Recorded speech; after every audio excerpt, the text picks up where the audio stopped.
can you be perfect as a human when after life as a human, you will be reincarnated as a rat?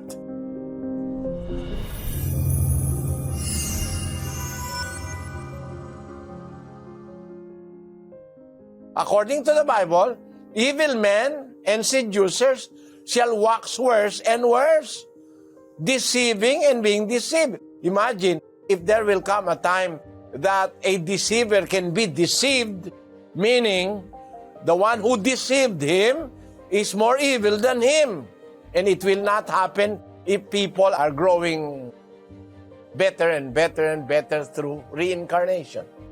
But what is happening in reality is what the Bible says. They shall wax worse and worse. They shall be worse than ever before. And that is happening now. We are worse than ever before. The story of humanity has seen the rise of criminality, the moral decadence in humanity, and the upsurge of all kinds of crimes, which is 200 years or 100 years ago, we do not even think that these crimes will be done by people of our times. If reincarnation is true, then what we must see now is that people being perfected, because there are people who are 100 times reincarnated, 100 times died, and learning his lesson. Maybe if I were given the chance to live again once more, I will be a better person than I am now. Because looking back into the 70 years that I have lived on earth, I am now realizing the mistakes, the errors that I have committed in the past. And if I will be given just one another chance to live again, I believe I will be a better person. But I do not expect this because, according to the Bible, it is appointed unto man once to die, and after this, the judgment. You only have once. Like that James Bond picture, you only live once. And you do not live twice. So, you are not reincarnated. You are given only one chance to live, and that one chance we have to grab and to take care of that one chance in order to gain the favor of our Creator. We must live the way He wants us to live.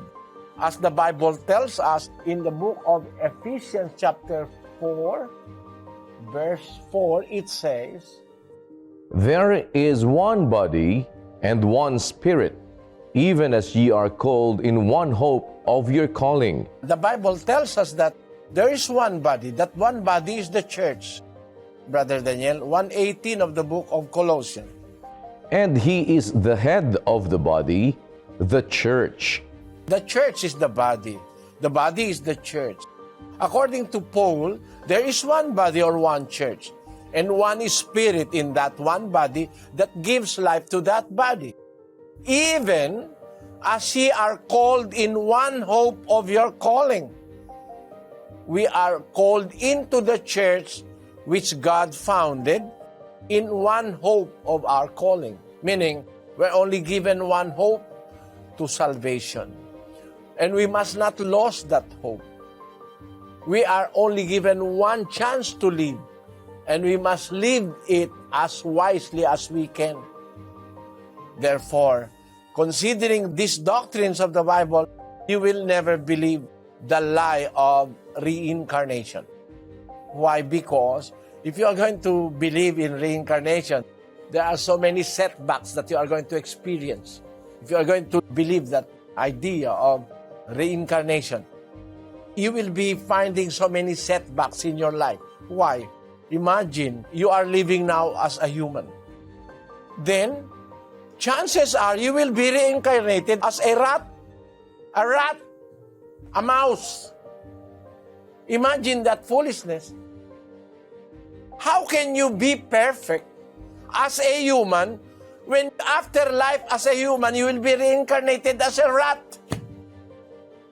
You are going to defy another foolish theory, which is the foolish theory of evolution. In evolution, when you are a rat, you become a man. In reincarnation, you are a man, you go back to be a rat. Imagine if the idea of reincarnation is to allow you to become perfect or to attain perfection. How can you be perfected as a human being when after life you will be reincarnated as a rat or a worm or a turtle or a lion? How can it be possible? If you are reincarnated as a lion, then you will be carnivorous. And you are going to defy still yet another lie that exists in this earth, the idea of evolution.